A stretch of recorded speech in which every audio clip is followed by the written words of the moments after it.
Avisa cuando grabamos. Sí, está justo cargando. Ok, adelante Alberto. Ya está grabando. Ok, muchas gracias, Tapia. Hoy 12 de junio de 2023, como todos los lunes, hoy 12 de junio, lunes, como todos los lunes, vamos a hacer la sesión de la realidad. ¿Ok? Bueno. Empezamos, el tema de hoy es fachocomunismo. Suerte que está Jorge Chapas ahí, porque Jorge Chapas está revisando la info para el lunes que viene, ¿ok? Gracias, Tapia.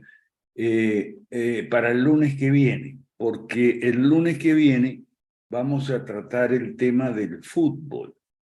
Y Chiapas es especialista en fútbol. Yo sé que aquí hay muchos, pero el que yo más trato es Chiapas, ¿ok?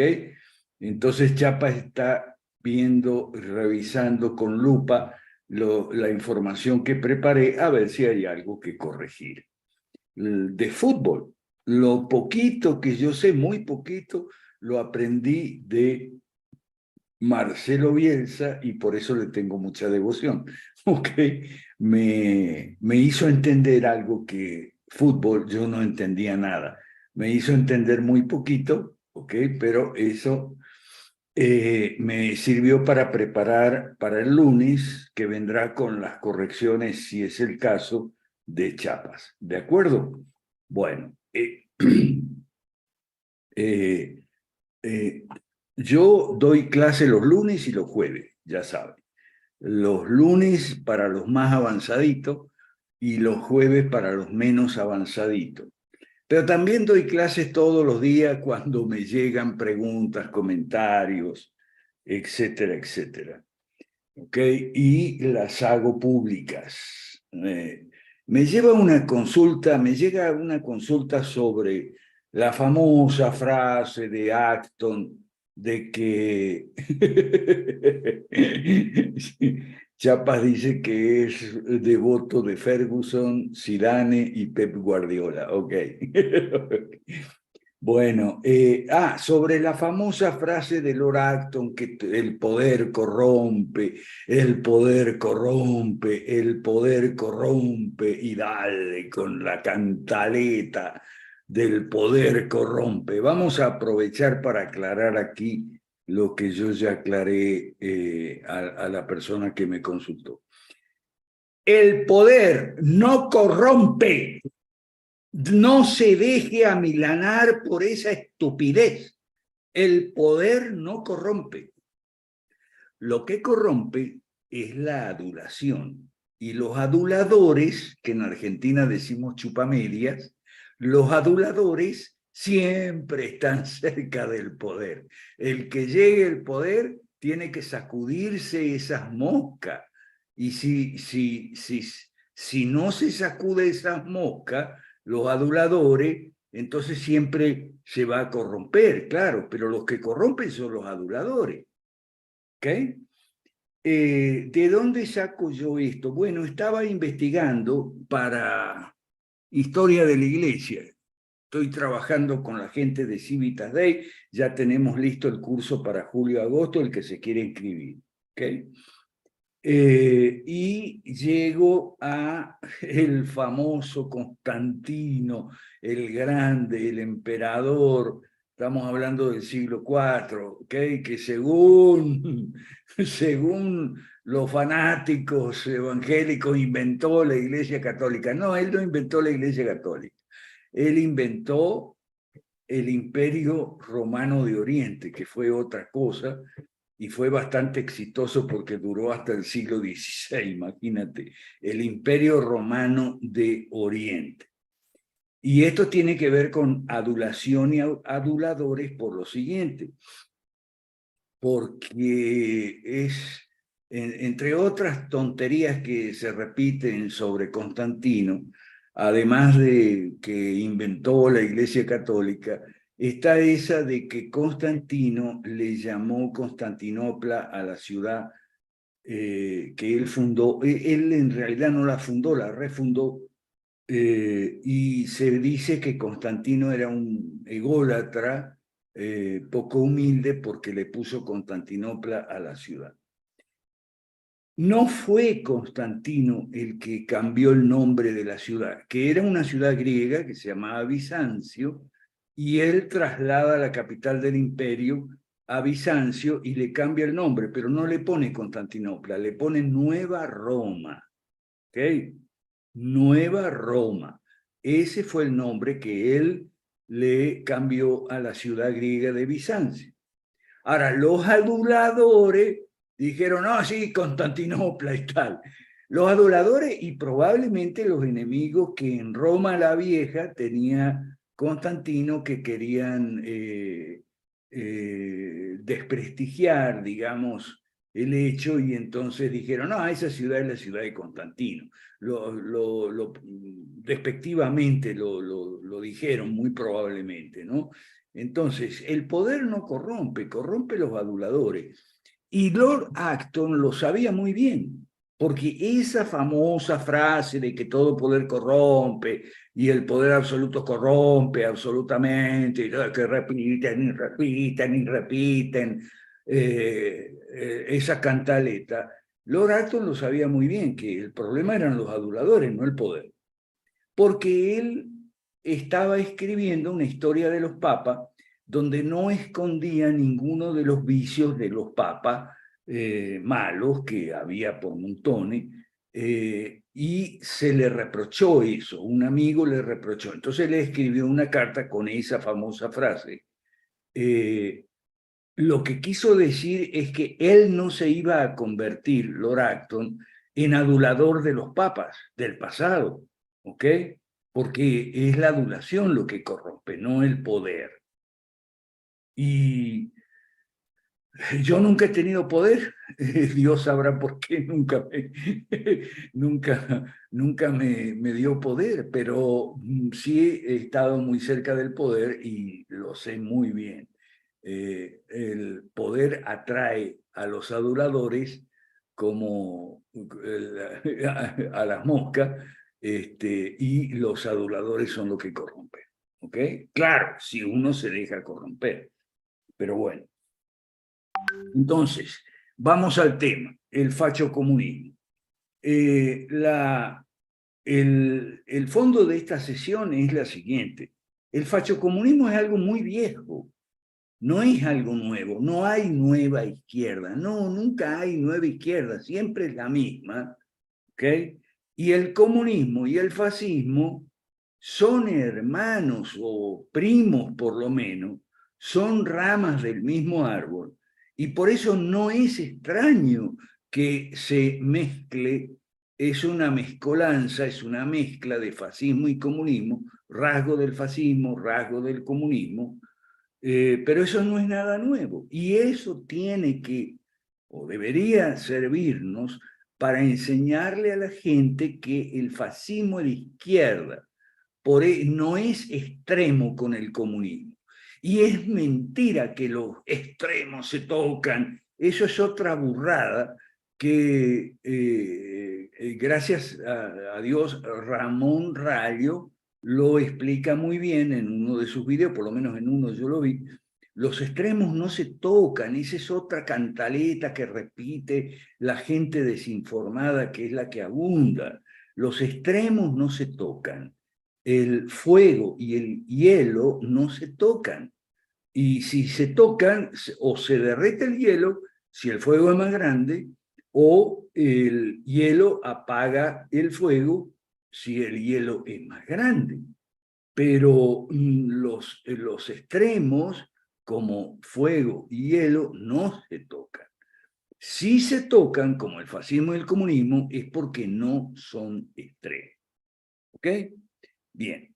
Entonces, me congratulo de haber descubierto el eslabón perdido entre fascismo y comunismo, y es Don Miguel. Vamos a hablar mucho de Don Miguel hoy, porque hoy tenemos casos como Bukele en El Salvador y Jean-Marie Le Pen en Francia, que vuelta otra vez comunismo y fascismo a juntarse. Pero eso no es nada raro, no es nada extraño y sobre todo, y esto quiero subrayar, no es nada nuevo. ¿Ok? Culebra se le dice a la chupamedia en Guatemala. Bueno, entonces, el eslabón perdido es la expresión que surge cuando el evolucionismo darwinista afirma que el hombre desciende del mono. Bueno, si el hombre desciende del mono, tiene que haber o haber habido un ente que sea mitad ser humano y mitad simio. Eso sería el eslabón perdido y nunca se encontró. ¿Ok? Entonces, fíjese este cuadrito ahí. Fascismo y nacionalsocialismo, nazismo, no son extrema derecha, son izquierdas nacionalistas y por eso generalmente chocan con el comunismo, que es la izquierda internacionalista. Fíjese esto, el espacio antiliberal es tan grande que todas las fuerzas antiliberales, ¿okay?, se sienten súper cómodas, pueden andar juntas o pueden incluso chocar, rivalizar, competir, aniquilarse, ¿ok? Como por ejemplo en la Guerra Civil Española, ahí se ve clarito, ¿ok? La Guerra Civil Española fue apenas unos 15 años después de Don Miguel, ¿ok? La línea de tiempo es la siguiente, para que nos ubiquemos en el contexto del tiempo. Don Miguel es entre 1923, hace exactamente 100 años, 1923, un golpe de Estado. Un golpe de Estado muy consentido por todo el mundo, muy pacífico, muy parecía una escena, un cuadro de baile o de teatro, ópera, opereta, lo que sea. Un golpe de Estado, 1923, y el general Miguel Primo de Rivera dura hasta 1930. No confundir a don Miguel con su hijo José Antonio, que es el famoso fundador de la Falange, José Antonio Primo de Rivera. No confundir al papá con el hijo, ¿ok? Don Miguel Primo de Rivera, ¿ok?, estableció su dictadura entre 1923 y 1930, el eslabón perdido entre dos ramas de la izquierda, que son ramas del mismo árbol. Y ese árbol se llama socialismo, ¿ok? Y cuyas variantes se distribuyen en el amplio espectro de lo que llamamos el espacio antiliberal. ¿Está bien? Bueno, la palabra facho-comunismo la está usando Zoe Valdés. Y ve facho-comunismo ella, es una escritora de origen cubano, pero que vive en Estados Unidos, ¿okay?, bastante liberal, Zoe Valdés, y lo ve en la Agenda 2030. Y tiene razón, la Agenda 2030 combina muchos rasgos del fascismo y del comunismo. ¿Ok? Entonces, dice Zoe Valdés,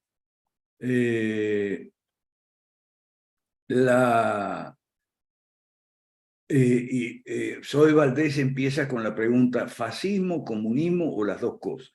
Desde luego que las dos cosas, estoy en la página 1 al final. Me recuerda, dice Zoe, a Cuba, toda esa verborrea pareciera escrita por los Castro, quienes a su vez fueron seguidores de Hitler y de Stalin, ¿okay?, sin contradicción alguna. Fidel Castro fue un amante de Mein Kampf. De joven no paraba de leer el libraco, que subrayó y acotó como quiso, e incluso bajo comentarios del género: aquí Hitler se equivoca, yo haría otra cosa, etc. O sea, con la idea y la convicción de perfeccionar el horror hitleriano. Raúl Castro era más admirador de Stalin, ¿okay? Se complementan, dice Zoe Valdés. De tal modo fusionaron sus ideologías en ese modelo que tanto nos envidian, desde Occidente, incluido la Agenda 2030. No va a examinar, dice, la Agenda 2030, pero en la Agenda 2030, sobre todo en los 17, creo, objetivos de la Agenda 2030, hay mucho de comunismo y hay mucho de fascismo. Lo que esperamos con esto es que la gente entienda que el fascismo, nazismo, nazifascismo, no es extrema derecha porque no es derecha, ¿ok? Los extremos no se tocan, el fuego y el hielo no se tocan porque no tienen nada en común. Si se tocan, no son extremos opuestos porque tienen cosas en común. ¿Ok? Bueno. Estudiamos otro caso ahí enseguida, que es el de Marine Le Pen. Le debemos a Mauricio Rojas de Chile este artículo que está muy bueno, escrito hace ya 5 o 6 años, en 2017.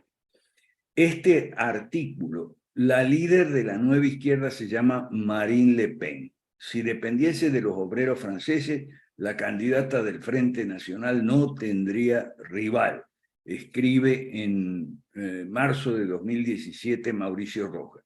¿Quién es Mauricio Rojas? Bueno, aquel joven izquierdista que en tiempos de Pinochet se exilió en Suecia y en Suecia no se hizo socialdemócrata, sino liberal, y fue incluso miembro del Partido Liberal Sueco, y después escribió Suecia después del modelo sueco, un libro muy bueno que describe cómo en Suecia se hicieron reformas liberales. Por supuesto, la hizo un partido, oiga bien, un partido, ¿ok?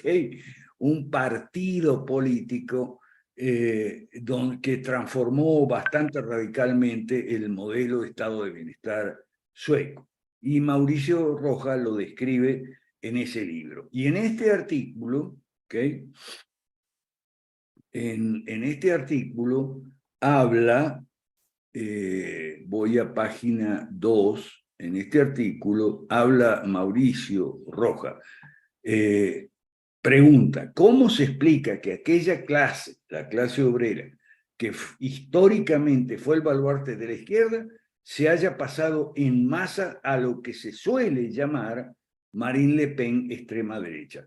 Yo creo que por aquí mencioné el caso de Ramón Tamames, que lo conoce muy bien José Luis Tapia porque es un economista, comunista muy famoso, comunista de toda la vida, que ahora se ha pasado a Vox en España.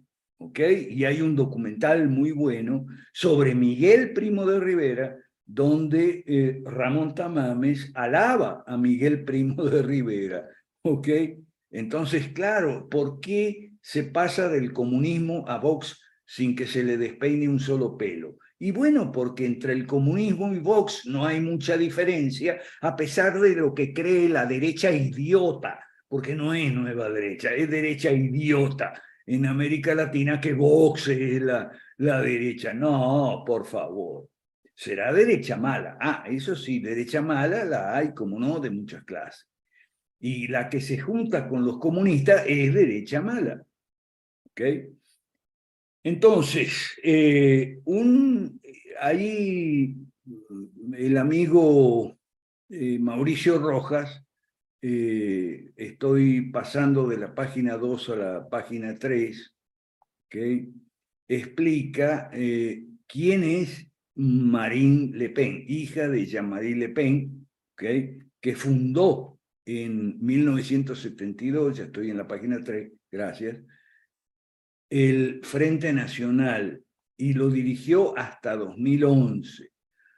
A su vez, los orígenes del Frente Nacional están en la organización fascista Orden Nuevo y su nacionalismo radical, su oposición extrema y militante al liberalismo, al marxismo y a la inmigración musulmana, y por el extremismo xenófobo, homofóbico y antisemita de su líder. Esta plataforma no le permitió ganar. Le permitió ganar un electorado que iba en torno al 10%, pero ya va mucho más arriba de esos números. ¿Ok? Bueno, ya sabe cómo son nuestras sesiones siempre. Anote lo que quiera, en el chat o en un papel. Anote dudas, preguntas, cuestionamientos, observaciones, críticas o comentarios, ¿ok? Anote porque después, como siempre, vamos a abrir los micrófonos, ¿ok? En pocos años, este partido, Marine Le Pen, la hija de Jean-Marie, lo transformó en el segundo más importante de Francia, ¿ok?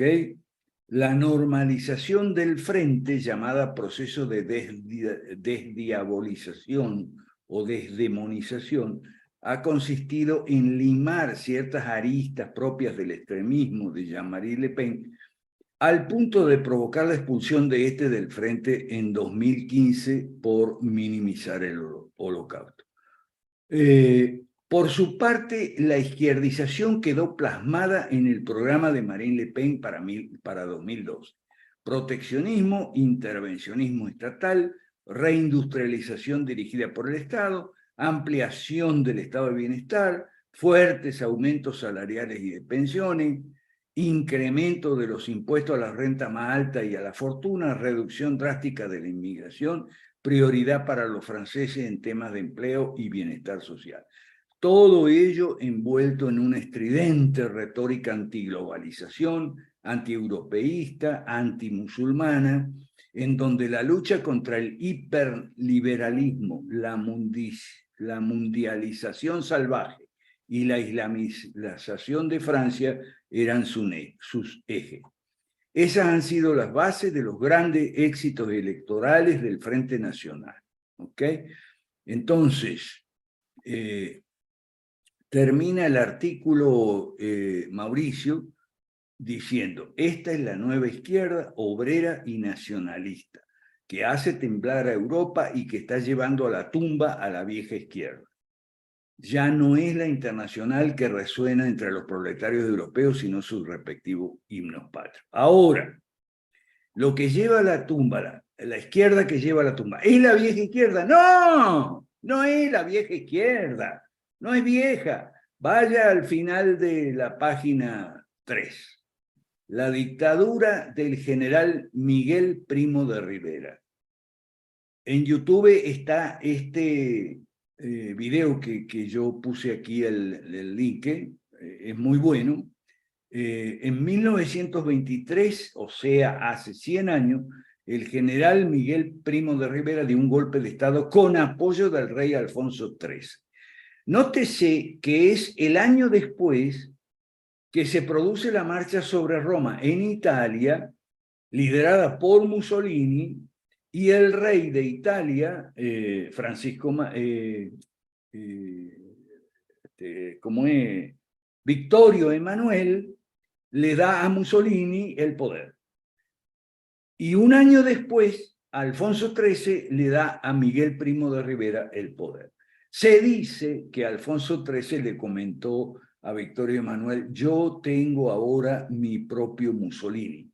Y este Mussolini español, o sea, Miguel Primo de Rivera, es mejor porque es un militar de carrera, ¿ok?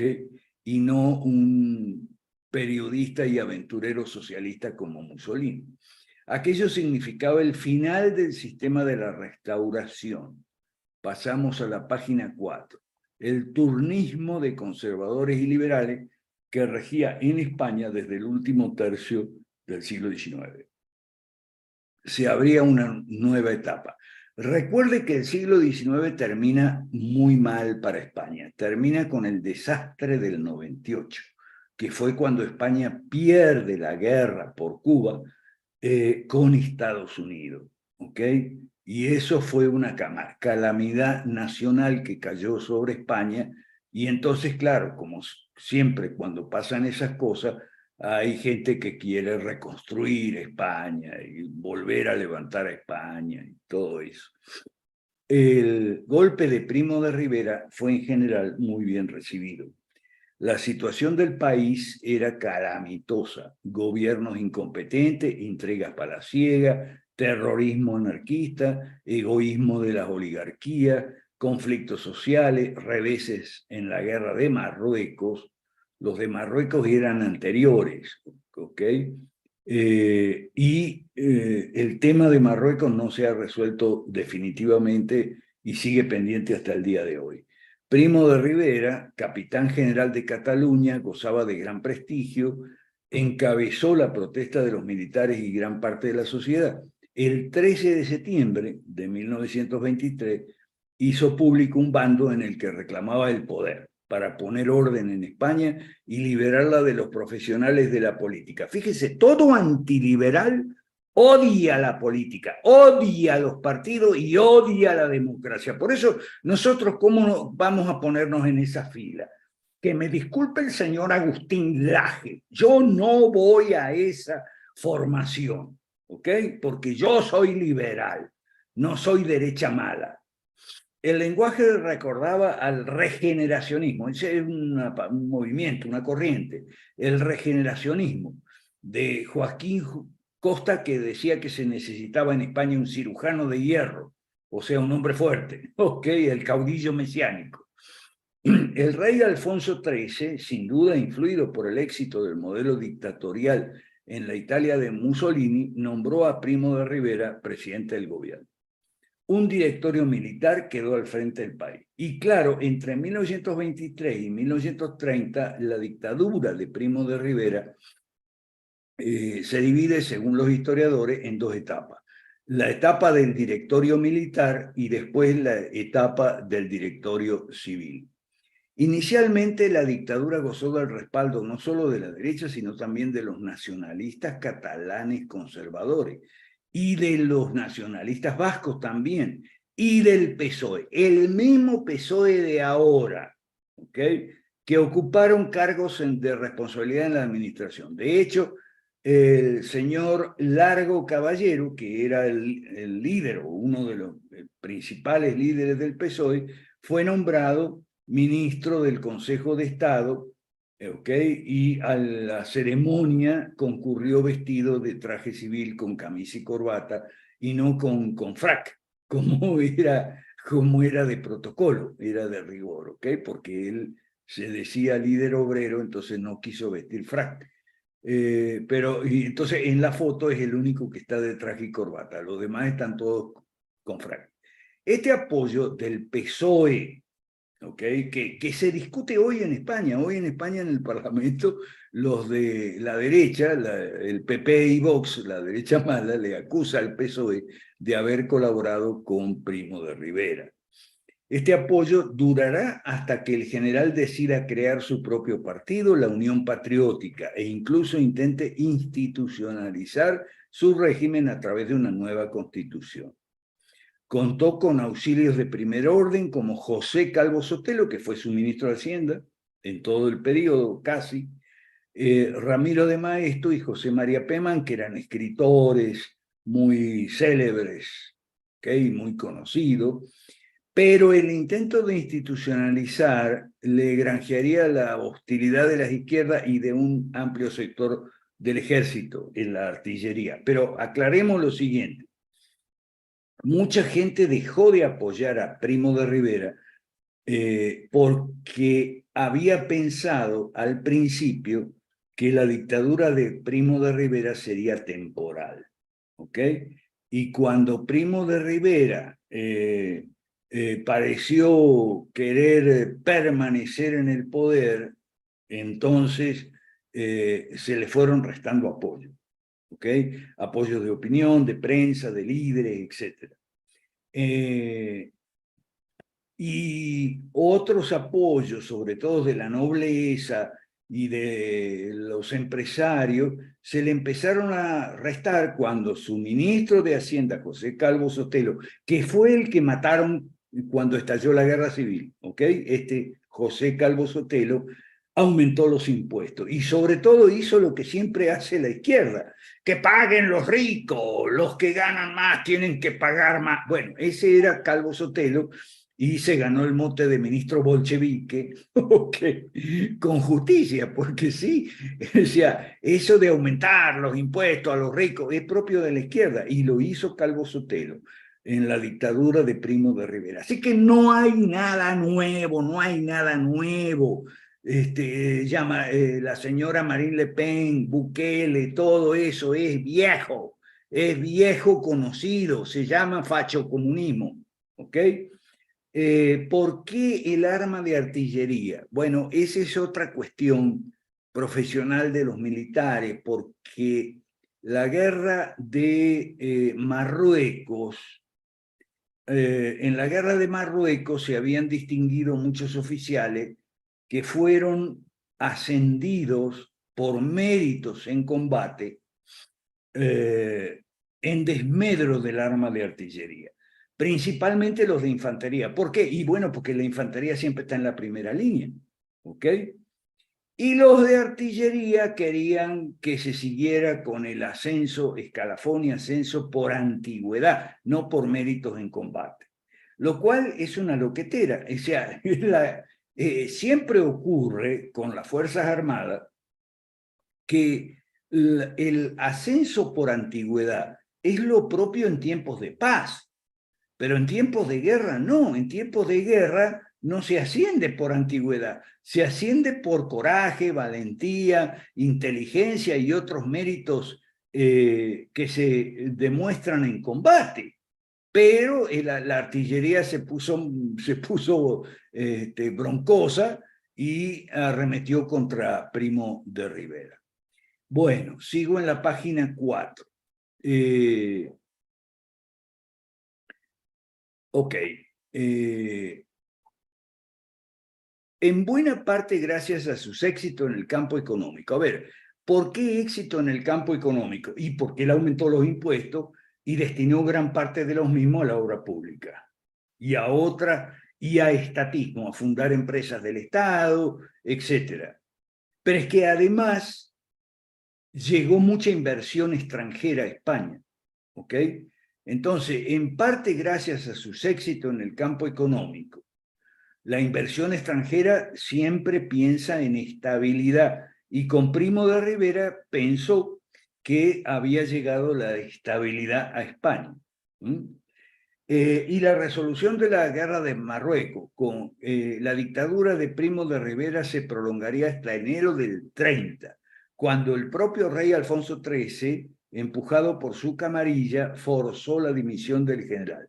Su caída terminaría arrastrando al propio rey y a la monarquía. La línea de tiempo es Primo de Rivera, Segunda República, Guerra Civil, ¿ok? Bueno, y además hay una, como siempre, hay una anécdota picante aquí. La amante de Primo de Rivera. Primo de Rivera era viudo, no era casado, era viudo. Tenía un amante. ¿Quién era la amante? Una prostituta famosa en Madrid que le decían la caoba porque tenía un color así medio pardo, medio oscuro. Entonces la caoba era la amante de Primo de Rivera, hasta ahí todo bien. El problema es que la amante, la caoba, traficaba con cocaína, vendía cocaína. Lo cual habla muy bien de Primo de Rivera, porque eso quiere decir que la amante se mantenía por sí misma, ¿okay? Ejerciendo el comercio, claro que un comercio ilegal, ¿okay? Y no figuraba en la nómina de empleados públicos ni la mantenía Primo de Rivera. No, eran amantes y él era el jefe de Estado y ella era vendedora de cocaína. Ella cayó presa, la policía la metió presa en una oportunidad y Primo de Rivera obviamente intercedió por ella delante del juez, hubo una bronca con los jueces y bueno, en fin, para colmo, Primo de Rivera se deslizó por ahí en la prensa incluso el comentario de que Primo de Rivera se iba a casar con la caoba. Y eso, bueno, eso fue como cuando Perón se casó con Evita, ¿ok? Los militares le dijeron, bien, mira, como amante está bien, pero esposa ya es otra cosa. Bueno, y muy parecido ahí Primo de Rivera con Perón. ¿Okay? Que Perón también era facho comunista, vamos a estar claros. A ver, ¿por qué no nos entendemos? ¿Ok? ¿Por qué no decimos la verdad? Entonces, bueno, Primo de Rivera salió de España, murió en París, deprimido y enfermo, al igual que Largo Caballero, su socio del PSOE, que también murió en París, deprimido y enfermo. Hay que señalar la antipolítica, estoy en la página 4, la antipolítica como elemento movilizador de masa. Fíjese, todas estas cosas no son nuevas, por Dios. Aquí edito un comentario de Adela Lobo, que está en público, ¿okay? Aquí está Primo de Rivera, dictador, admiraba a Mussolini, está en la web, usted puede buscarlo. Un discurso fuertemente populista, ¿ok? Propagó la idea de que urgía regenerar el país. La palabrita regeneración andaba en boca de todo el mundo ahí. Para ello se necesitaba una nueva política, pero que fuera antipolítica. Un partido que fuera antipartido. Ah, ahí está. El partido que es antipartido, ¿ok? Que no había sido contaminado por los partidos políticos de la Restauración, que era el periodo anterior a Primo de Rivera, y que llevó al desastre del 98.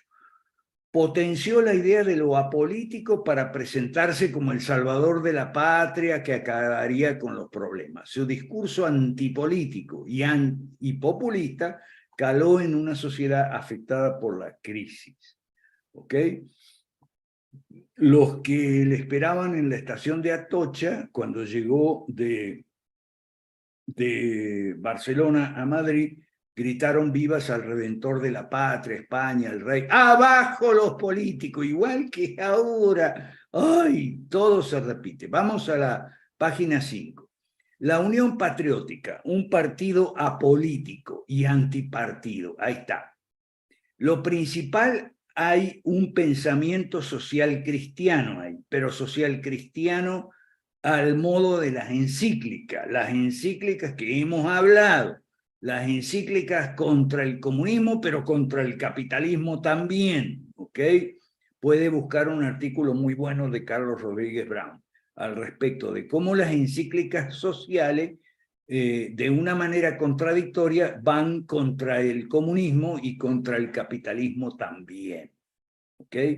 Y también Primo de Rivera y sus adláteres hablaban todo el tiempo de descuajar el caciquismo.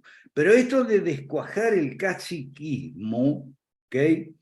Le salió más o menos nomás, porque cuando él tuvo que, por supuesto que le quitó muchos privilegios a los caciques de las provincias, caciques de los pueblos, de los barrios de las ciudades, del área rural, ¿okay? Los caciques políticos, le quitó muchos privilegios y los sacó de las nóminas del Estado.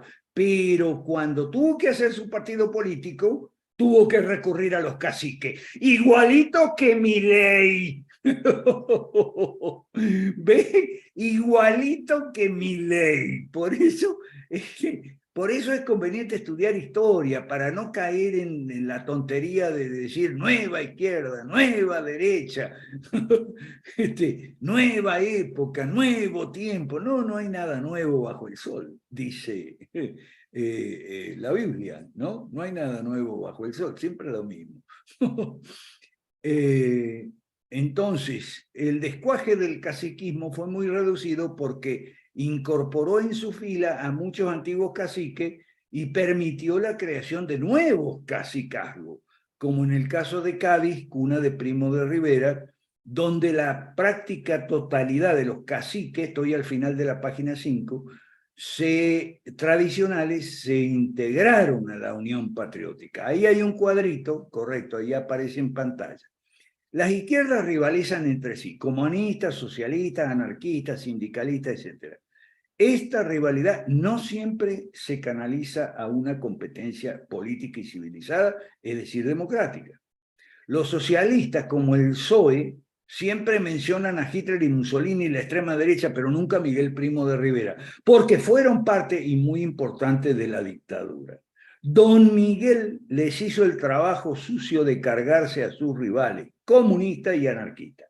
Los comunistas habían surgido en 1919 siguiendo las directivas de Moscú, la revolución bolchevique del 1917. Y los anarquistas estaban de mucho antes, pero entonces don Miguel proscribió a los comunistas y prescribió a los anarquistas y los persiguió también. ¿Por qué? A los comunistas porque eran agentes de una potencia extranjera. Esa fue la razón que se esgrimió. Y los anarquistas porque eran terroristas, es verdad, hacían atentados, no solo en España, sino en toda Europa. Bueno, en la página 6 de la cartilla está todo lo que hizo el dictador Primo de Rivera, con los impuestos que había decretado y con lo que hicieron las empresas extranjeras con sus inversiones. Aquí hay Luis Togores, cito en el debate, ¿okay? Gran salto adelante de la UGT. ¿Qué era la UGT? La Unión General de Trabajadores, que era el brazo, más que nada era la columna vertebral del PSOE, porque era, el PSOE era más bien el brazo político de la UGT. No lo vamos a ver, ahí está todo, ahí queda en el chat. Pasemos a la página 7 al final, el tema del Banco Central. Como toda derecha mala, Primo de Rivera cumple cabalmente con todas las prescripciones de Marx y Engels en el Manifiesto Comunista capítulo 2 del año 1848. Pero no mucho en el Banco Central. ¿Por qué? Y porque cuando llega Primo de Rivera al poder, ya el Banco Central existía y ya tenía la exclusividad o monopolio para emitir billetes desde el año 1874. Fíjese, se adelantó el Banco de España como Banco Central y monopolio de emisión, se adelantó casi 50 años América Latina, ¿ok? Porque el Banco Central en América Latina no vino de Madrid, sino que vino de Washington y de Londres. Esto ya lo hemos explicado. El 30 de diciembre del 21, es decir, el año anterior al golpe de Mussolini y 2 años antes del golpe de Primo de Rivera, justo un día antes que venciera el privilegio de emisión exclusiva de papel moneda, privilegio que como todos se confirió en principio temporalmente. Acuérdese que los socialistas siempre avanzan los 10 puntos del manifiesto comunista. Al principio dicen, no, esto va a ser temporal nada más. Así hicieron con el impuesto a la renta, así hicieron con el monopolio de emisión, siempre igual, siempre igual. Por eso es que la gente me pregunta, pero bueno, no hay izquierda buena, hay derecha mala, pero no hay izquierda buena. No, no hay izquierda buena, porque la izquierda normalmente nunca se desvía del libreto. El problema con la derecha, el problema es con la derecha que se desvía del libreto, digamos, de la derecha y empieza a adoptar medidas y políticas públicas estatizantes, regulacionistas y creadoras de monopolio, tal y como se manda en el manifiesto comunista. Entonces, lo único que hizo Primo de Rivera fue reforzar al Banco Central y el monopolio de emisión. En el 21, ¿okay? Se promulga la ley Cambó, que ya refuerza al Banco Central y al monopolio de emisión.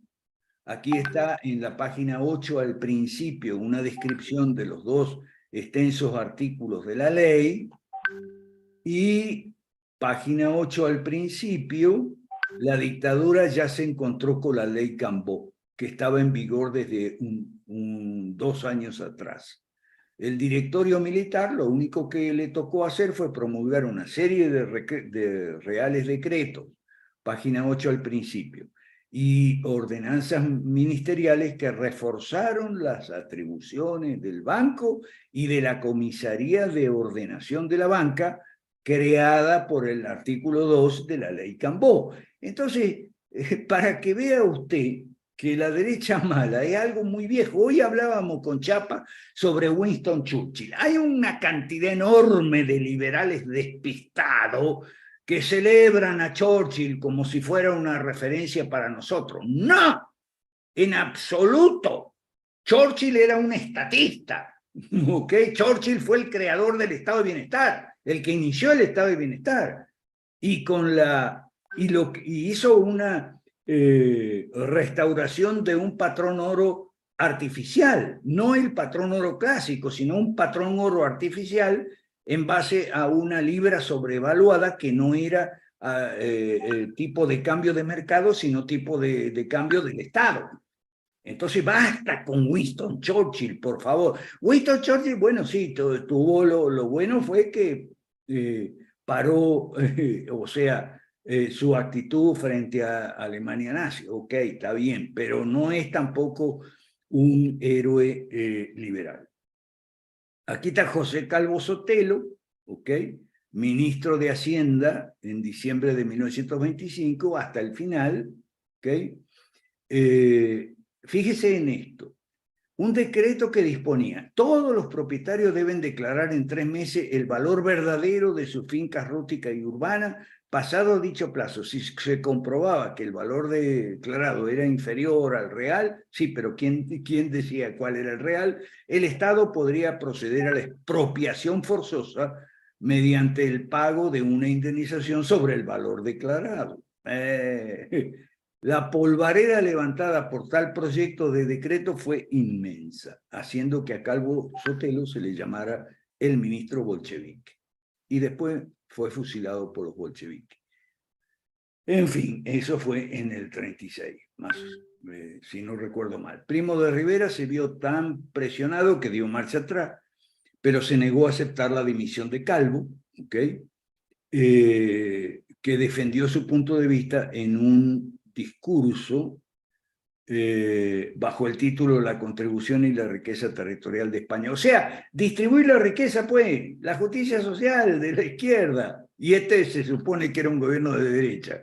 ¿Ok? En 1926 se aumentaron los tipos impositivos de la contribución territorial, pero sin aumentar sus bases, lo que es una solución de compromiso.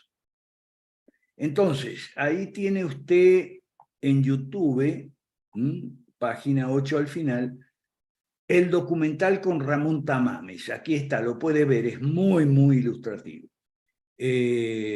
Ramón Tamames, repito, el comunista que se pasó a Vox, así que no me fastidien con Vox. En Facebook, ¿por qué soy de izquierda? Por Nayib Bukele, escrito de puño y letra por el propio presidente de El Salvador. Lea rápido antes de que alguien lo quite. Bueno, ok, como siempre, 45 minutos y después veamos el chat y después abrimos los micrófonos. ¿Ok? A la izquierda le ha funcionado la estrategia de la ventana de Overton. Claro, es la estrategia gradual, gradualista. El impuesto a la renta, pero momentáneo. El monopolio de emisión, pero temporal. Y después se queda para siempre. Y claro, porque si tienen el poder, ¿cómo lo van a aflojar? Es que todo el problema hoy radica en que la derecha mala y sus acólitos no quieren admitir que el socialismo no fracasó. El socialismo se impuso, ¿ok? Revise las leyes de su país, todas aplicando el programa del manifiesto comunista. ¿Y fueron los partidos comunistas? No, fueron los partidos supuestamente de derecha, los partidos de la derecha mala. Ok, ventana de Overton, eso es gradualismo. Bueno, gracias Tapia, puedes quitarlo y vamos a abrir los micrófonos para conversar un poquito. ¿Quién tiene algo que aportar ahí? O preguntar, o cuestionar. ¿Nadie?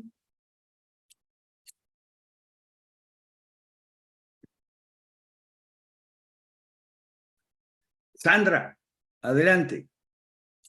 Hola, profe, buenas noches a todos, ¿cómo están? Profe, arrancas este excelente estudio del fachocomunismo con un tema que dice la Agenda 2030 propone que trabajes como esclavo y no tengas nada para colmo, seas feliz. No me lo vas a creer, pero fíjate que en Costa Rica, yo siempre te paso los casos Costa Rica para que veas cómo vamos de mal.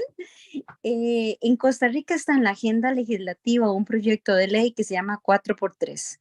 Es después de que desde hace 100 años habíamos pasado a una jornada laboral de 48 horas por semana, ¿verdad? Ahora quieren que pasemos a una jornada de 4x3, 12 horas por 4 días por 3 libres. La cosa es que el sistema no puede con eso y si tienes a la gente trabajando, la gente no consume. Y si la gente está trabajando o está en esos horarios, definitivamente van a venir más enfermedades, incapacidades y demás, ¿verdad?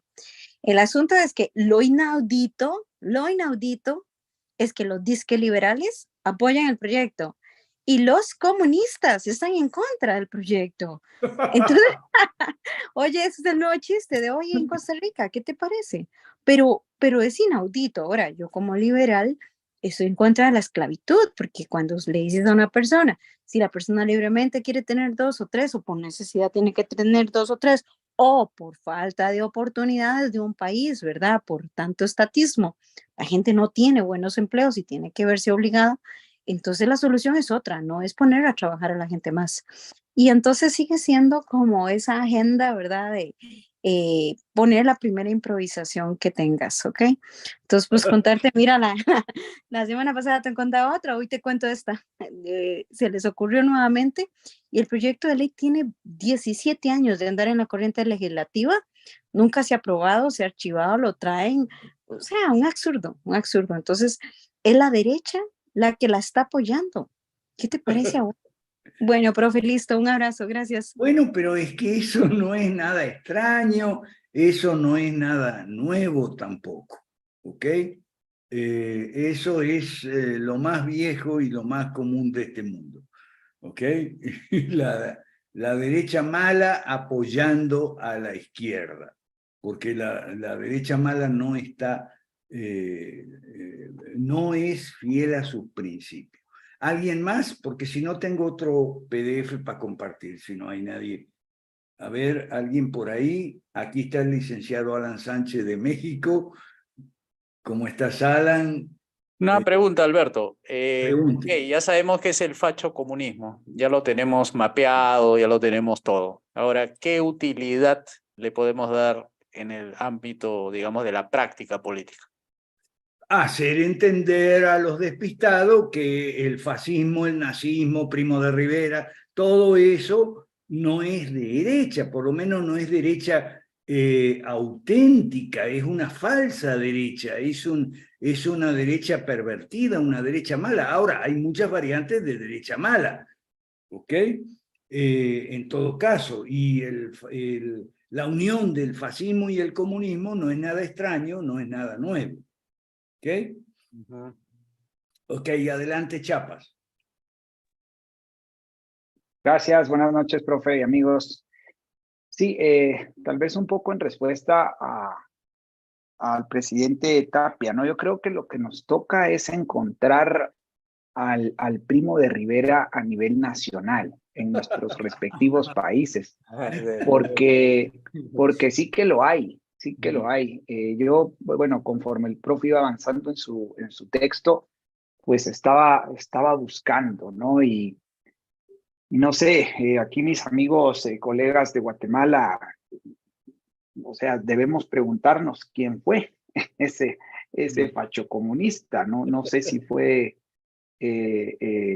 Jacobo Arbenz, ¿verdad? Sí, ya ahí Elica Asensio, seguramente, bueno, Elica Asensio podrá tener su opinión. Tal vez fue Jacobo Arbenz o el mismo Juan José Arévalo, ¿no? Sobre quien yo escribí precisamente hace una semana. Pero creo que lo que nos corresponde es buscar al, al, al, al pues a la réplica, ¿no? Del Primo de Rivera, porque sí que existen en nuestros países. Esa sería mi opinión, profe. No sé qué piensa. Tal vez Elica Asensio ahí tiene alguna intervención. Asensio. Bueno, a ver.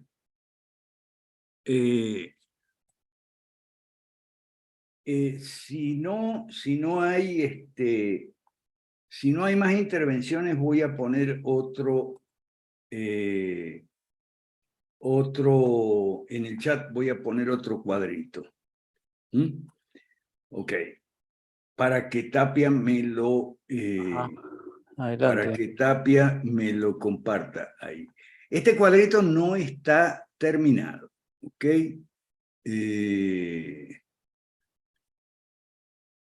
Ya va. Espérate que lo tengo que buscar. Ahí, ¿dónde está?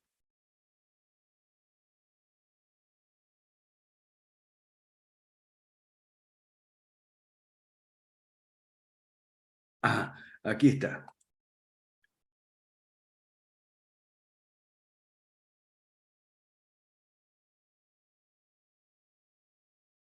Ok, aquí está, si me lo podés compartir este chat. Sí. Un ratito.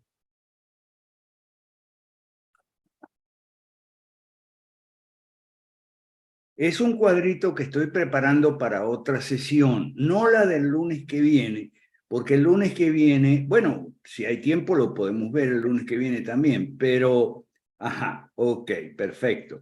Pero el lunes que viene me gustaría que hablemos de fútbol, porque ese es otro tema, el fútbol.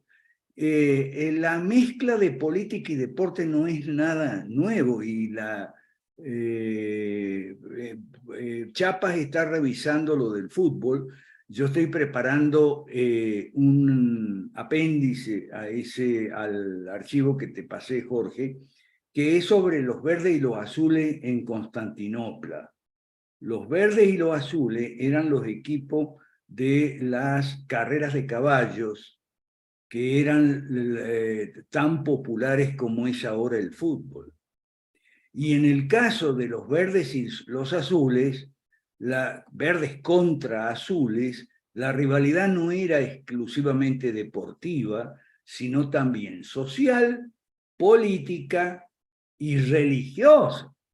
¿Okay? Estaba mezclado ahí clases sociales, porque había clase alta y baja, había política, porque había izquierda y derecha, mucho antes que se inventaran las palabras, como lo hemos establecido en otras oportunidades, y había también religión, había monofisismo contra religión oficial. ¿Ok? Y eso era en Constantinopla en la época del hipódromo, cuando en el siglo V, por ejemplo, de Constantinopla era la ciudad más grande del mundo, por lo menos la más grande del mundo conocido. Entonces el lunes vamos a hablar del deporte, ¿ok? Y vamos a hablar también de por qué en Inglaterra se conduce por la izquierda y por qué los ingleses y cómo que fueron los ingleses los que inventaron el fútbol, ¿ok? Eso es muy importante, fíjate, antes... la serie de... yo sé que para el lunes que viene Chiapas tiene muchas cosas que decir, ¿ok? Vamos a estudiar, ¿ok? A mí lo que me parece cada vez peor del padre Olivera Rabasi, Jorge, ¿ok? Es que yo no entiendo, si él está en contra de la Revolución Francesa, ¿por qué está en contra de Inglaterra? Si Inglaterra fue la que paró la Revolución Francesa. No entiendo, ¿ok? ¿Y por qué hay tanto anti-Inglaterra en España y en Hispanoamérica? Deberían dejar de jugar al fútbol, entonces, o apasionarse por otro deporte que no sea el fútbol, porque el fútbol es un invento inglés, tan inglés Profe, como... pero Ajá. ¿y por qué el padre Olivera Rabasi está en contra de Inglaterra? ¿Cómo lo manifiesta? Porque Inglaterra siempre fue enemiga de España y como él es hispanista, Mm. como él es hispanista, bueno, entonces lo que no entiendo es cómo siendo hispanista y está en contra de la Revolución Francesa. O sea, vamos a ver los lunes también. ¿Por qué en el continente europeo y aquí conquistado colonizado por los españoles, se conduce por la derecha. Porque Napoleón era zurdo. Entonces, como Napoleón era zurdo, antes se manejaba por la izquierda, todo el mundo manejaba por la izquierda, desde los romanos. Entre otras razones, porque para subir al caballo hay que subir por la izquierda. Si usted nunca montó un caballo, ¿okay? Cuando vaya a montar, no se olvide que se monta por la izquierda, con el pie izquierdo, para poder ñancarse con el derecho después que tiene el izquierdo en el estribo. ¿Ok? Esa es la razón por la cual siempre se condujo en todo el mundo por la izquierda, y además para dejar la derecha libre a fin de sacar el arma si venía un enemigo. ¿Okay? Había profundas razones para manejar por la izquierda. Era lo correcto.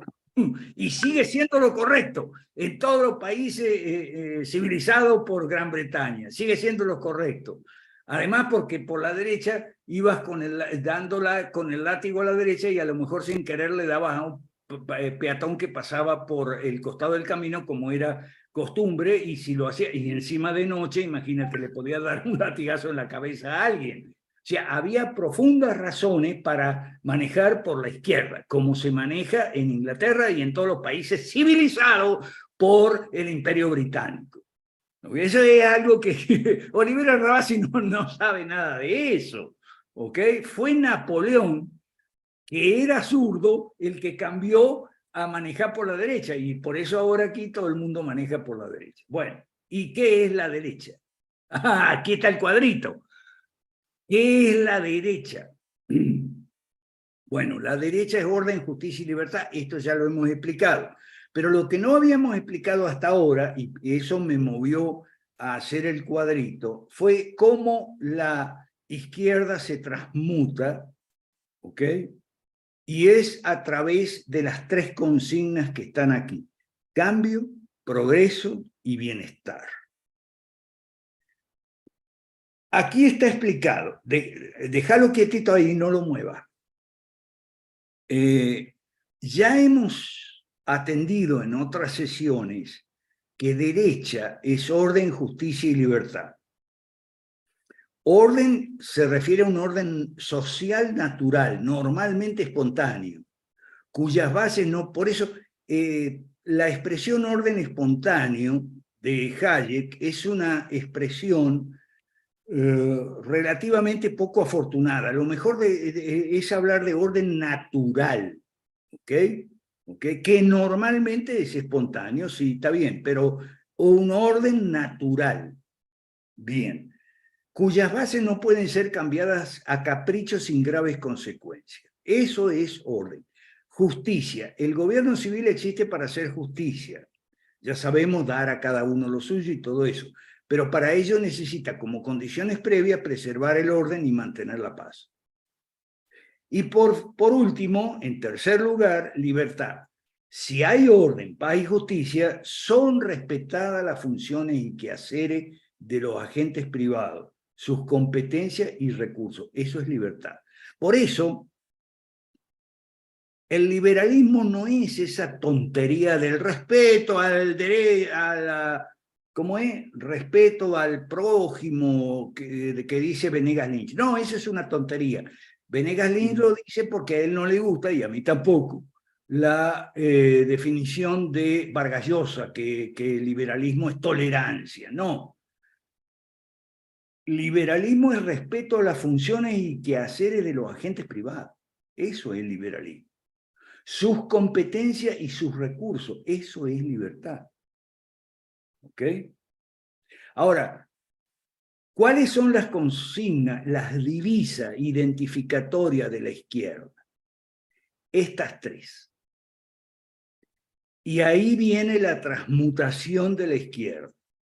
Una cosa son las intenciones declaradas y otra cosa son las intenciones reveladas por la conducta y los hechos.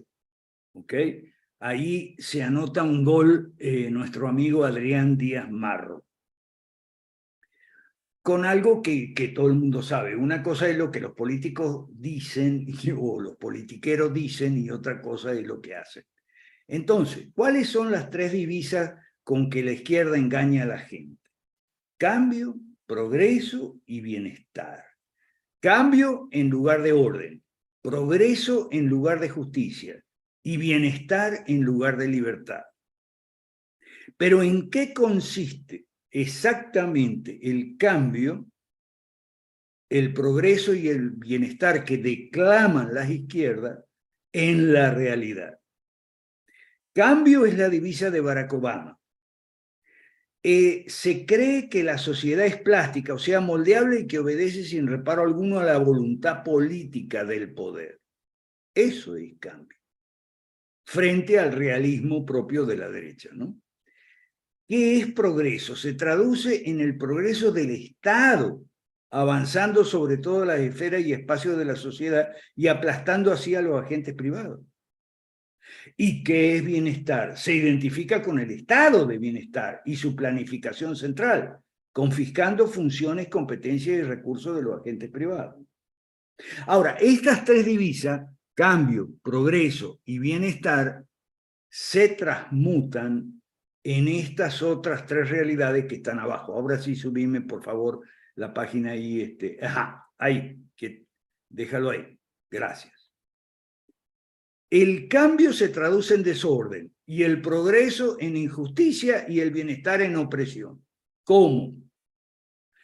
Desorden cuando se quiebra el orden natural desde sus bases, se trastocan sus componentes y se altera gravemente su funcionamiento normal. Injusticia es cuando la política y la economía, así como la educación, la cultura, la información, etcétera, etcétera, son gobernadas exclusivamente por relaciones de poder y fuerza. Ahí desaparece el derecho. Y opresión es cuando los agentes privados quedan sometidos a la clase dominante que aprovecha en su solo beneficio la condición de esclavitud o servidumbre a la que somete a los agentes privados. Ahora,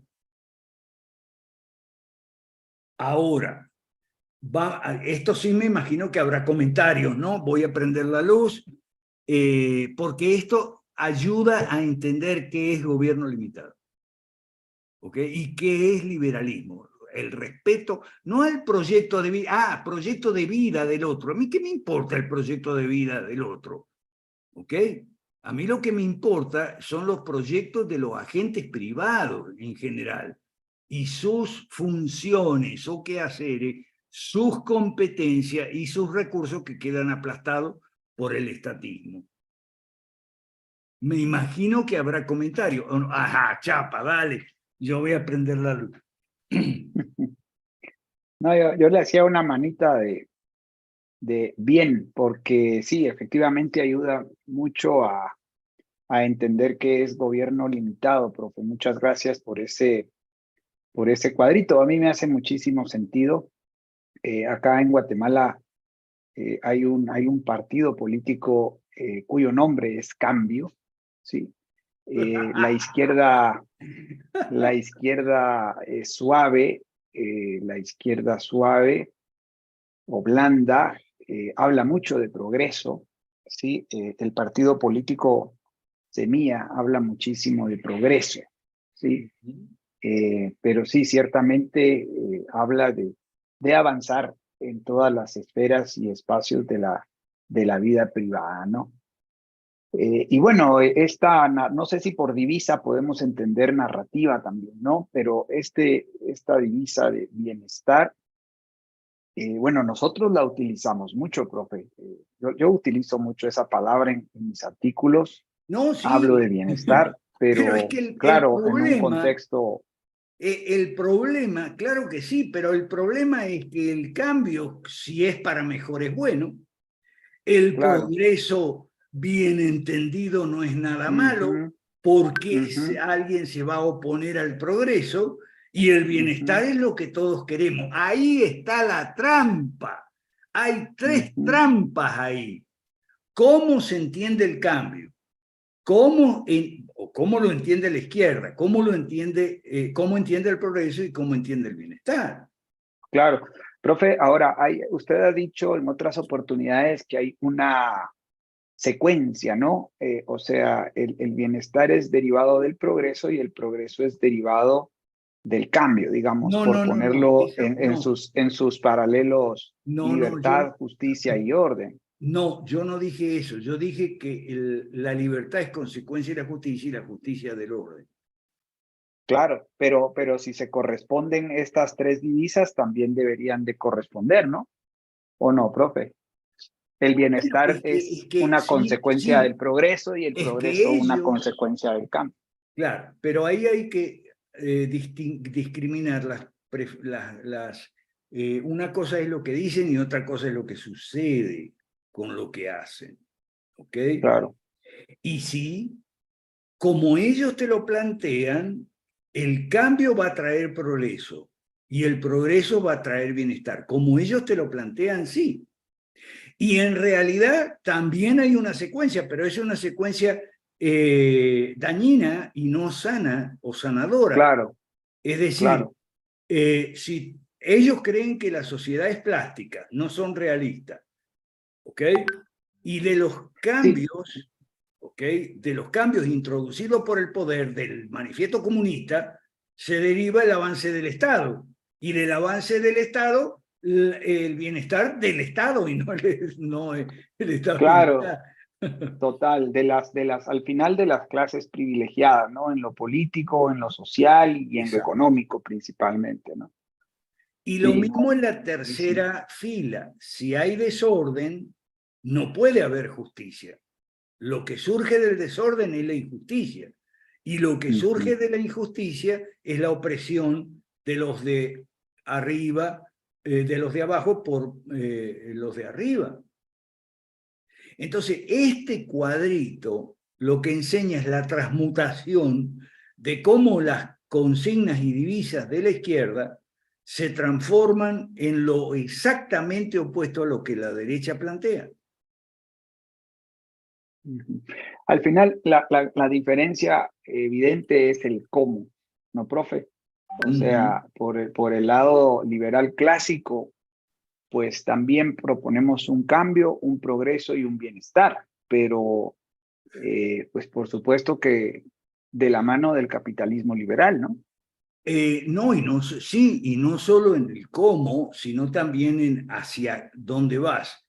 Por eso yo insisto, la divisa del liberalismo clásico es el gobierno limitado, y a eso queremos ir, a un gobierno limitado que no termine con las funciones y quehaceres de los actores privados, o sea, los empresarios y trabajadores y empleados y gerentes a la producción, los educadores, profesores, maestros y docentes a la enseñanza, los estudiantes al aprendizaje y no a la vagancia y al barullo, los médicos a su profesión, los ingenieros y tal. O sea, los quehaceres, las funciones de los agentes privados son las que no respeta el estatismo y por tanto tampoco respeta sus competencias, o sea, lo que pueden hacer. Por ejemplo, contratar o ser contratado, prestar o tomar préstamos. O sea, aprender, escoger una... ¿Aló? ¿Me escuchan? Sí, sí, le escuchamos, profe, pero se quedó frisado en la imagen. Sí, se quedó la imagen. Bueno, no importa. Sí. Apague su cámara y la vuelve a encender si quiere. Ok, gracias.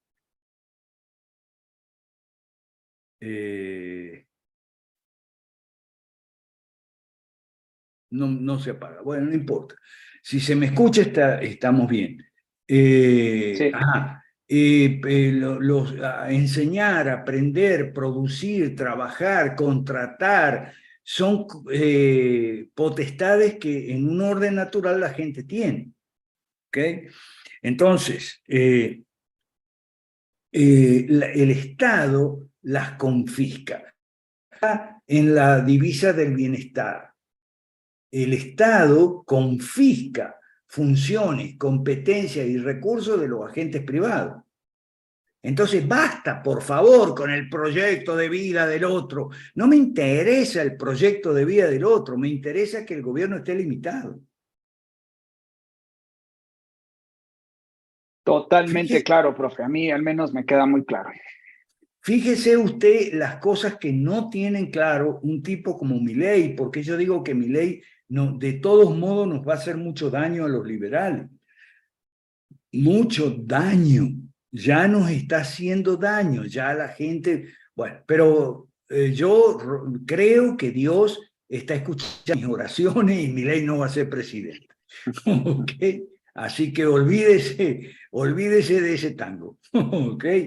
Bueno, a ver, más comentarios.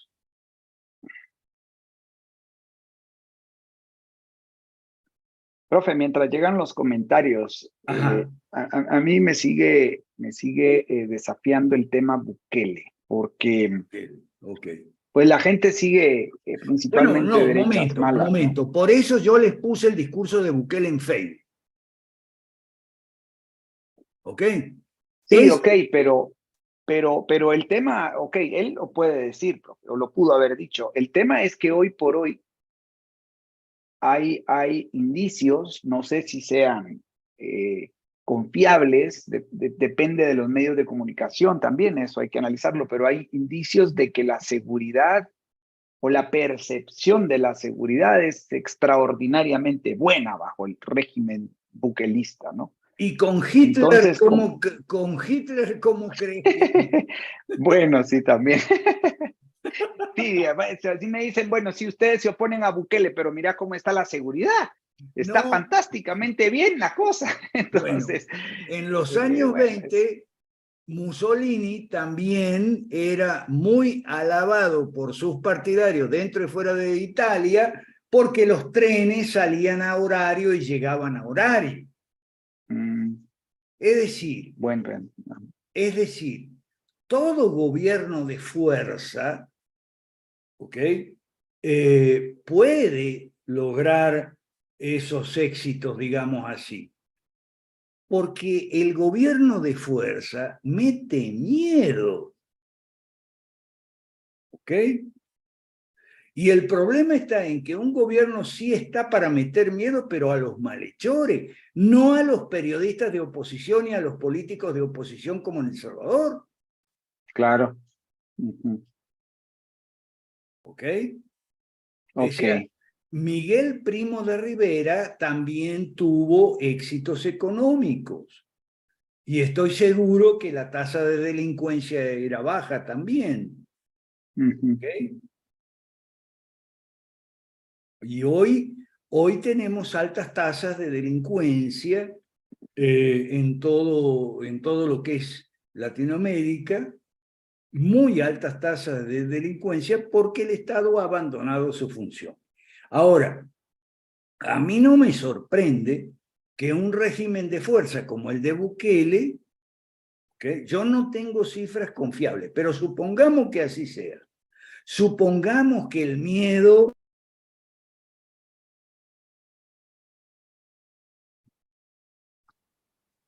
Creo que hoy sí le perdimos al profe, amigos, ¿verdad? Sí. Ah, Inge, qué pena. Y ya no se Sí, ¿Qué escucha. sí. hacemos? Esperemos. ¿No? Sí. Faltan ya 5 o 6 minutos, pero podríamos esperar. Seguro él va a intentar volver, ¿no? En Ujú. todo Ingeniero, caso, no sé si... Sí, Lic Asensio. pero ¿y no se supone que, que digamos la fuerza es parte de las funciones y casi monopolio del Estado, güey? ¿Por qué no va a poner fuerza para poner el orden y la seguridad en una nación? Claro, lo que dice el profe es de que la fuerza se ha utilizado tal vez no solo para ahuyentar a los malhechores que no sabemos si realmente son malhechores, Lic, Es que vea, porque ya ve que sí, no hay debido proceso en todas sí, pero estas sí, es que, capturas y eso que digamos, está haciendo Bukele. sí, el problema quizás sea, digamos, la forma en que lo está haciendo a través de estados de excepción, ¿verdad? Ujú. Pero para eso son las leyes de orden público también, para donde se establecen los estados de excepción para tomar el control territorial de un determinado país, ¿verdad?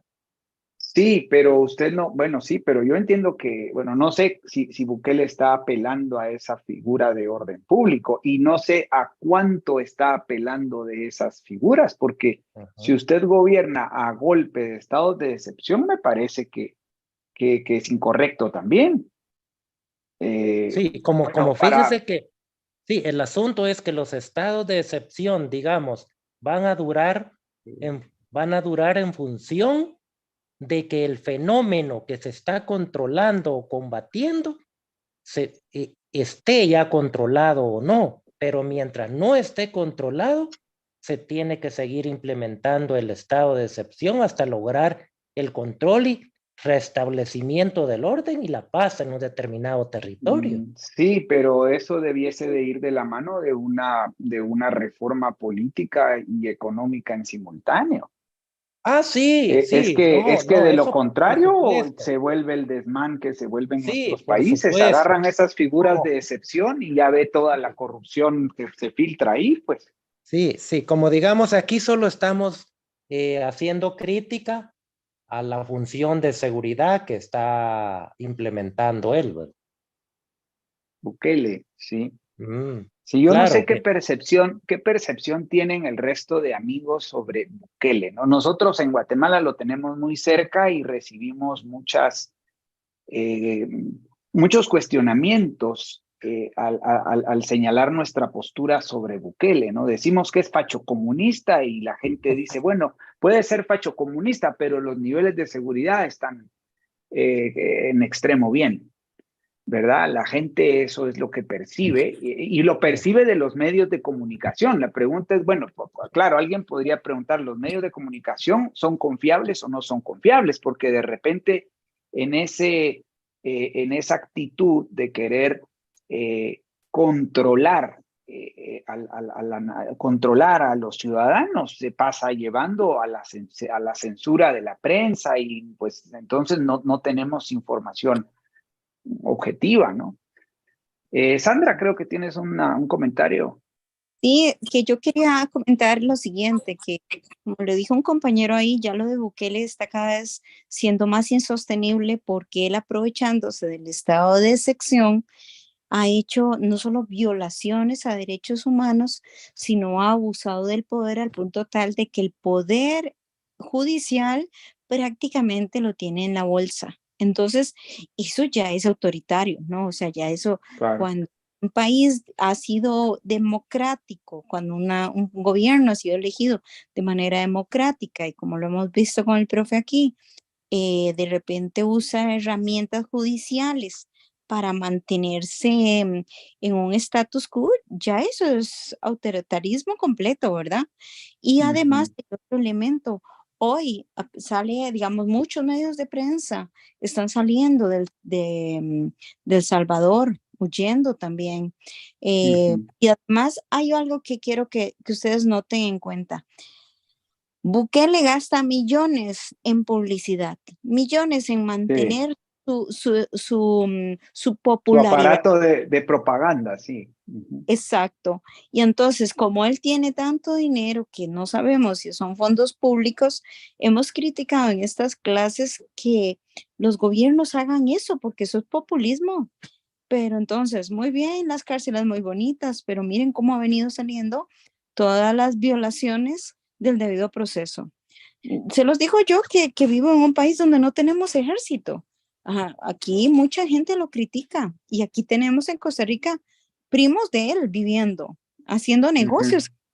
Y aquí tenemos gente de él aquí en Costa Rica. Entonces nosotros decimos, está como extendiendo los tentáculos a Centroamérica. Y entonces la gente aplaude, bravo, tengo una cárcel. ¿Y qué gran cárcel? ¿Cuánto le costó eso al pueblo?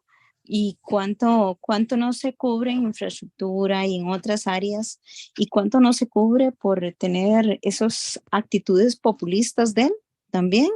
Realmente la pobreza de El Salvador y el empleo han mejorado. Y también, bueno, hoy me paró los pelos, como decimos aquí en Costa Rica.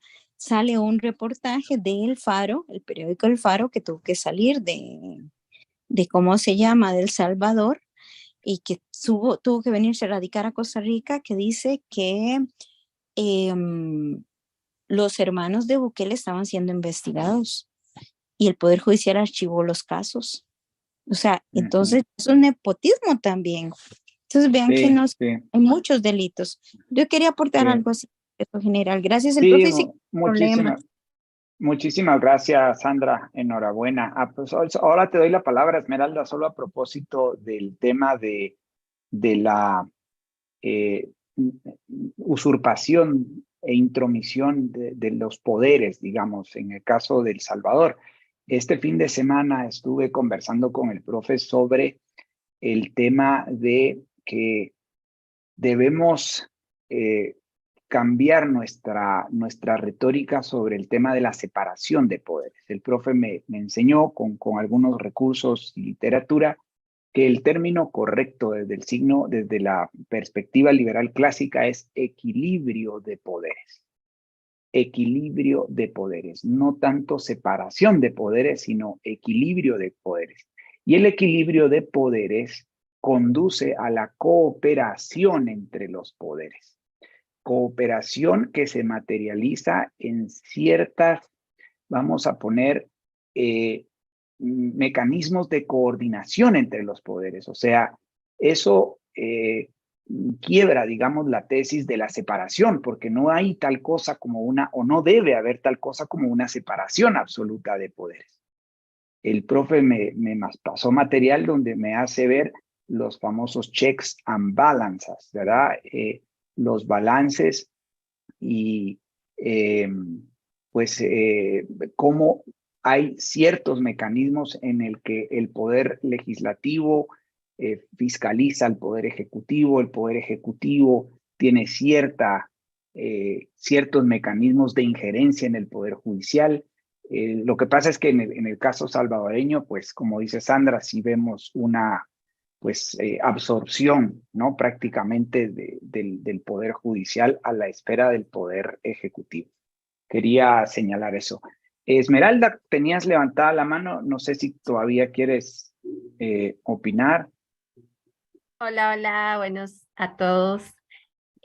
Sí, también a mí me parece, ¿verdad? En consideración a lo que se conoce de Bukele, es utilizar plataformas también para, digámosle, engancharse, entre ellos el SICA. No podemos como omitir esos tentáculos porque realmente ahí hay una línea bastante trabajada, ¿verdad? Y también ellos se aprovechan de este momento con Bukele y bueno, a mí me parece, ¿verdad? Que es bastante estratégico lo que están haciendo con Bukele. Digámosle, yo en lo particular, de acuerdo a lo que hemos aprendido aquí en la realidad, totalmente una persona igual que Rodrigo Chávez, fascista, comunista y totalmente de bastante desconfiar, ¿verdad? Claro. Gracias. Ya volvió el profe. Perdón, el profe. Perdón, el profe está ahí. Oye? Sí. Ay, no sé qué me pasa con el Zoom. Bueno, alcancé a escuchar algo. La traducción de check and balance ha sido siempre frenos y contrapesos, ¿ok? Y la confusión viene por Montesquieu. Montesquieu fue el que habló de la división de poderes, pero una cosa es check and balance y otra cosa es división. La división de poderes es expresión de Montesquieu y la expresión británica correcta es check and balance. Una pregunta, Alberto. Entonces, a nivel de federalismo, también es el check and balance a nivel regional, digamos, a nivel municipal. Claro que sí, claro que sí. Es a nivel regional también los departamentos o provincias, llámense como sea, constituyen un freno al poder central, ¿ok?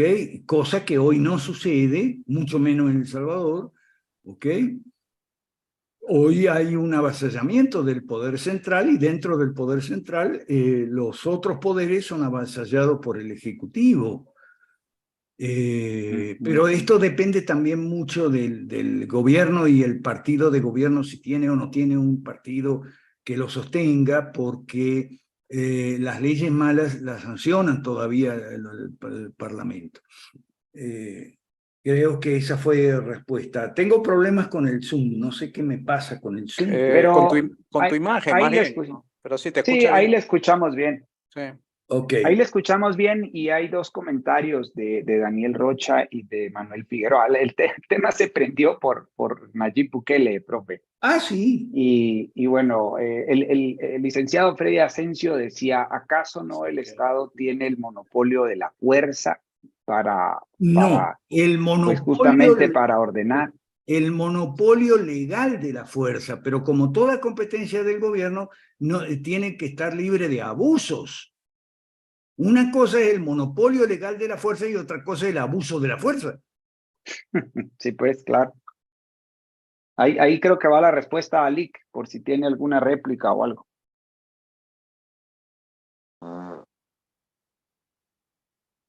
Si no hay dos comentarios ahí, profe, en los chats. ¿Qué dice? Dice Daniel Rocha, dice, acá en Sudamérica hay una metafísica en ese asunto de la seguridad. Justamente quienes están a favor de la represión violenta de grupos que se los cataloga de delincuenciales casi siempre es gente de clase media. En el fondo se estigmatiza al pobre como delincuente, dice. Hay mucho de eso, sí es verdad, porque sí hay clasismo y hay racismo en Latinoamérica, sí es verdad, y en eso la izquierda tiene buena parte de razón. Sobre el tema, por ejemplo, el lunes que viene en el fútbol, ¿ok? Yo voy a contar mi experiencia juvenil en un equipo de fútbol, no como jugador, pero era miembro de Unión y de Colón, porque Unión era para la clase media y Colón para la clase popular. Eso fue cuando yo tenía 15 años, hace 60, y hoy es exactamente igual. Y los insultos de los unionistas a los colonistas sí son racistas. Les dicen...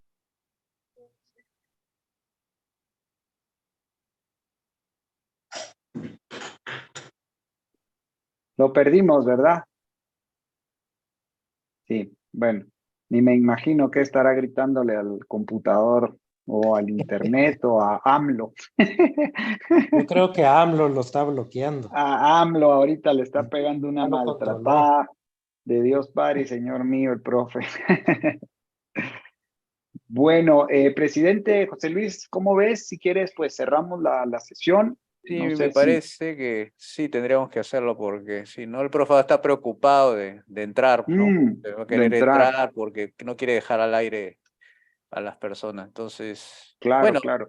No sé si algún comentario entonces... adicional antes de cerrar y nos vamos contentos. o si está Miriam por ahí que tenga algún Sí, Miriam, no está anuncio ahorita ella. administrativo o algo, ¿no? Sí, no está. Bueno, quienes no hayan pagado, bueno, que paguen, ¿no? El mensaje de siempre, ¿no? Sí. Por Pasado favor, que se mañana. pongan al día. Bueno, por favor, que se pongan Pasado al día. mañana se vence. Mañana Pasado se mañana vence. se vence. Bueno, y Presi, y a todos, amigos, mañana es el día del dinero real en nuestro calendario liberal clásico. Mañana 13 de junio, 1497, 13 de junio de 1497, se acuña por primera vez el ducado español, el ducado de oro español. Y ese fue el hito que nosotros encontramos con el profe para marcar en el calendario mañana como Día del Dinero Real. Yo pues he escrito mi artículo al respecto, seguramente José Luis tiene algo al respecto que publicar. Y pues les pediríamos estar atentos a las redes de Fusionista, tal vez de Liberemos México. Hay un artículo muy bueno del profe, si queremos publicarlo en nuestras redes, que se llama El mejor plan social, retorno al patrón oro. Está en su sitio web, así que si lo queremos... buenísimo, gracias Leslie, también ahí estamos a punto de llegar a los 1000 seguidores en el TikTok de Fusionista. Ya nos faltan algunos pocos seguidores, así que si no están suscritos a nuestro canal, muchas gracias. Así que mañana a publicar sobre el patrón oro, equipo. Creo que es un tema sumamente importante en nuestras propuestas, ¿no? Solo eso, presidente. Ok, muchas gracias. Entonces nos despedimos el día lunes. Está el profesor. El profesor se ha despedido, dice, ya no puedo entrar. Entonces lo esperaremos Ok. hasta el día lunes y muchas gracias por haber estado acá. Procedemos a cerrar la sesión y bueno, que tengan muy buenas noches, ¿no? Todos. Igual, buenas noches. Buenas noches a Feliz todos. noche. Abrazo grande a la distancia para todos. Que estén bien. Vean las noticias mañana a ver qué le pasó a AMLO, del coraje, del profe. Mañana va a ser ese el tema de su mañanero. Saludos, mexicanos. Liberemos México. Saludos. Saludos.